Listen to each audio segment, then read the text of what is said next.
పులి పసితా కూడా పుల్ల సావిడాదు. సింహము ఆకలితో చచ్చైనా చచ్చిపోద్దు గాని గడ్డి తిందంట.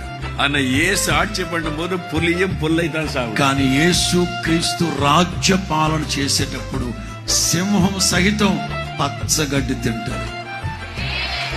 எல்லாம் வெஜிடேரியனா மாறிடும். అంత వెజిటేరియన్ గా శాకాహారంగా మారిపోతుంది. హల్లెలూయా హల్లెలూయా. சிறு குழந்தைகள் பாம்பு பொத்துகளை கைவிட்டு விளையாடும். చిన్న చిన్న పిల్లలు పాముని చేత పట్టుకుని ఆడుకుంటారు. பாம்புகள் தீண்டாது. పాము ఏ హాని చేయదు. பாம்புக்கு விஷம் இருக்காது. పాముకి విషం ఉండదు.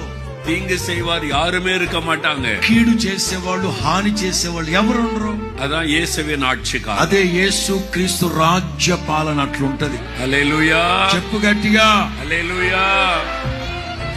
அதுக்குதான் ஆண்டவர் நம்மை ஆயத்தப்படுத்தி கொண்டிருக்கிறார். అందుకే యేసు క్రీస్తు సిద్ధపడండి అని మనల్ని సిద్ధపరుస్తున్నారు వాక్యం ద్వారా.